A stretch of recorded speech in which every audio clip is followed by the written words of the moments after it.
அனைவருக்கும் இனிய காலை வணக்கம். மகாகவி பாரதியின் தேசிய தலைவர்கள் வரிசையில் இன்று லாஜ்பத் ராய் துதி. லாலா லஜ்பத் ராய் நம்ம படிச்சிருப்போம். அவரை ஆங்கிலேய அரசு நாடு கடத்திய பொழுது அது குறித்து பாடிய பாடல்.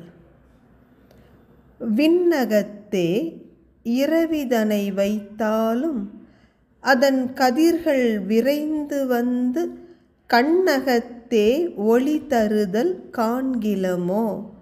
நின்னை அவர் கனன்று இந்நாட்டு மண்ணகத்தே வாழாது புறஞ்செய்தும் யாங்களெல்லாம் மறக்கொணாது எம் எண்ணகத்தே லாஜபதி இடையின்றி நீ வளர்தற்கு என் செய்வாரே.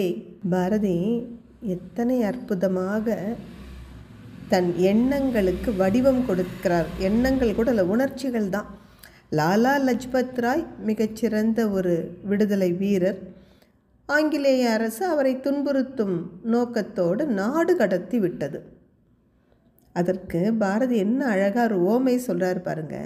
சூரியன் இருப்பது ஆகாயத்தில்தான் என்றாலும் அதனுடைய கதிர்கள் கிரணங்கள் பாய்ந்து வந்து நம் விழிகளுக்கு வெளிச்சத்தை கொண்டு வருவதை பார்க்கிறோம் அல்லவா.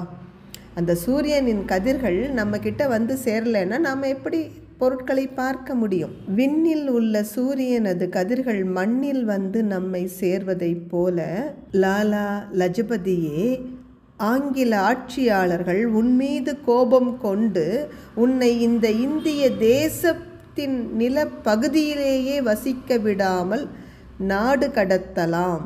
ஆனால் நாங்கள் அனைவரும் உன்னை மறக்க முடியாதபடி எங்களது சிந்தனையில் சதா சர்வ காலமும் உன்னை சுமந்து கொண்டிருக்கிறோமே. இதற்கு அவர்களால் என்ன செய்ய முடியும்? இந்த தேசத்தை விட்டு வேண்டுமானால் அவர்கள் உன்னை துரத்தலாம். ஆனால் எங்கள் ஒவ்வொருவர் உள்ளத்திலும் நீ நிறைந்திருக்கிறாயே. எங்கள் உள்ளத்திலிருந்து உன்னை எப்படி துரத்த முடியும்? வாழ்ந்தால் இப்படி ஒரு வாழ்க்கை வாழ வேண்டும். எத்தனை மனங்களில் நமக்கு இடம் இருக்கிறதோ அத்தனைக்கு உன்னதமான வாழ்க்கை வாழ்கிறோம் என்பது பொருள். மனித மனங்களில் இடம் பிடிப்போம். உயர்ந்த வாழ்க்கை வாழ்வதன் மூலமாக. அனைவருக்கும் நன்றி.